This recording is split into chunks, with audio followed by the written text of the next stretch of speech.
The formula for stress is, I say, too much to do, too little time and no energy. That was To me, beautiful. healthy emotion is that which stays only as long as you draw a line on the water.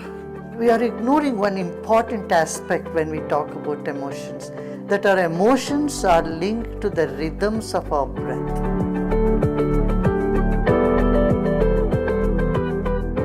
Thank you for your work in helping us to see ourselves and others more beautifully and more wholly and with greater levels of acceptance. From your perspective, what does emotional health look like in turbulent times? We need to bring people to be more conscious about their own emotions, their own self, and what is that they can do. Here I would say we are ignoring one important aspect when we talk about emotions, that our emotions are linked to the rhythms of our breath. Neither at home nor at school we are taught how to manage our emotions. It's normal to get agitated. It's normal to get upset. But how long can you be upset? It's not in your control. But if we know something about our own breathing patterns and how it can impact our mind, and we can be in charge of our emotions, it really brings so much empowerment in ourselves and makes us so centered. Second, or we idealize, oh, I should never get angry. I usually see moms feeling so upset when they get upset with the kids at home, and they get upset because they got upset. You see, and then the cycle goes on. There is a sense of acceptance about all these emotions. No emotion is good or bad. They are there. They make you human being. It's emotions that makes us alive, that makes us different from other objects. Now, how to channel the negative emotion, how to transform that into positive emotion, this is a challenge. And here I would say our breath work and our broadened awareness and a look at our own life and how we have handled such emotions before can help us to be more centered. Now, I would like to say something here about different emotions connected with different chakras in our own body. You know, each emotion has a particular sensation in a particular part of the body. And this, in the yogic science, we call the chakras, the 7 chakras in the body. Actually, there are 109 chakras. Chakras are energy points. Of the 109, these 7 are more important.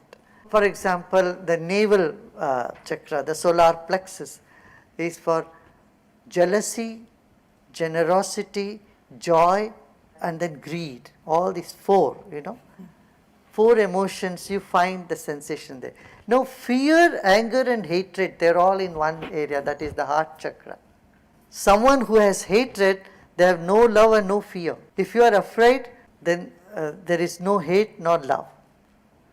Because it's the same emotion which expresses in one pattern or other. They are linked. It's the same energy, life force, which it gets expressed as hatred. You find all these Naxalites and the militants, they have so much hatred. But why that hatred? Because they have love also. The same amount of love also they have.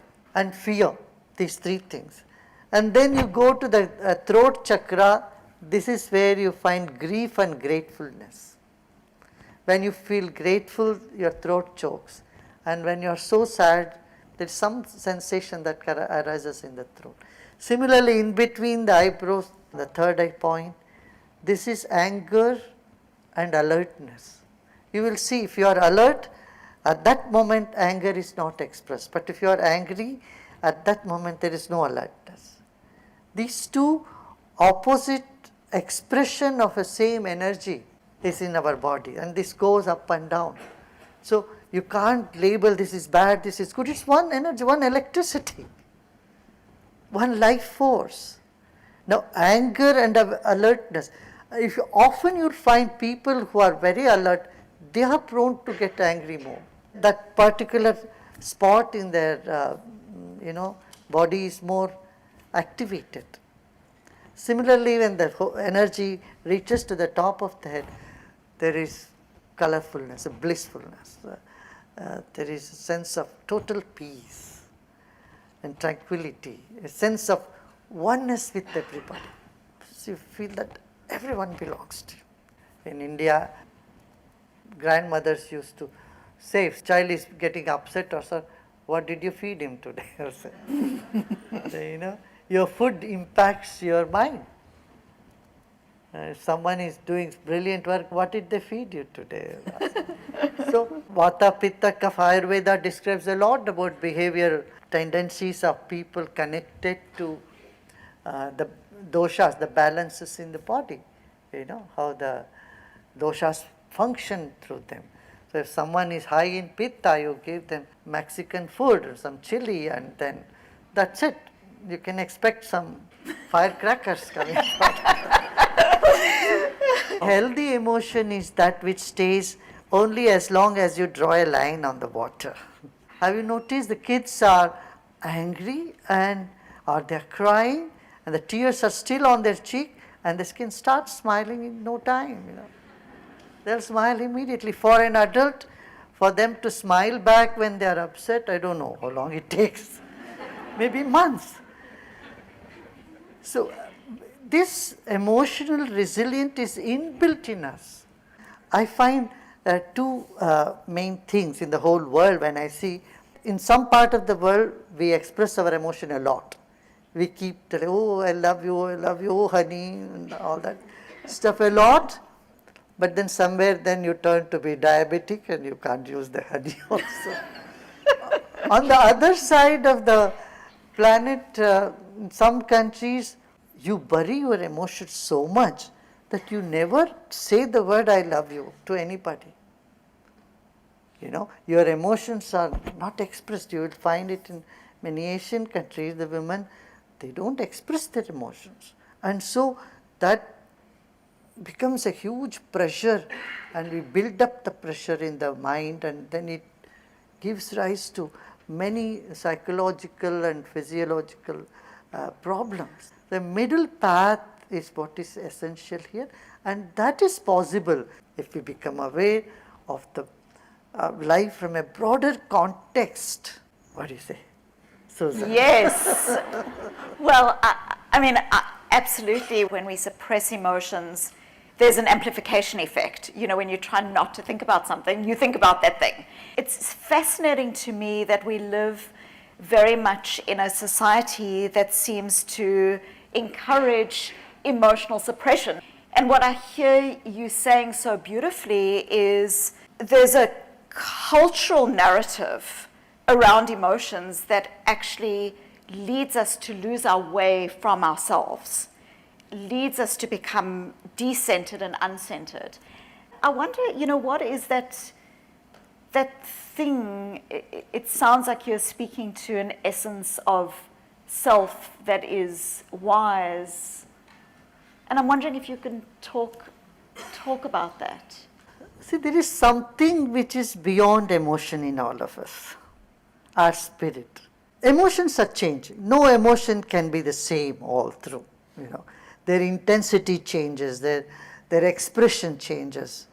When a couple fall in love with each other, they express their love a lot, and then as time goes and their expression takes a little back seat, I suppose, and then the whole thing starts, you don't love me, and do you really love me? All these questions. But you didn't buy me flowers. Yeah. All that stuff. Where's my coffee in bed? But there is something that doesn't change in us. But we don't pay attention to that aspect of our life. Yeah. Our thoughts, our body changes, our thoughts change, our emotions change. But to realize the change, there need to be some reference point which is not changing. Because of its presence, that something is present in us that is not changing, we are able to notice the changes as well. being in touch with that aspect of us that doesn't change, the self, is what is meditation. And meditation doesn't make you dull and dry. It helps you to enjoy the emotions better. Instead of getting embroiled in it, it helps you to witness and watch the emotions and be with it. As I'm talking, in your mind there is a dialogue going on. Are you aware of that dialogue? You say yes, yes, or no, no. There is agreement or disagreement. We are going through that, right? Are we aware of this?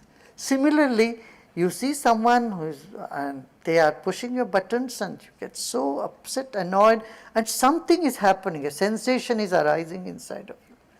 Are you aware of those sensations? If we are aware, then we filter whether to act on it or not act on it. But those who do not have this filter, they end up in the jail.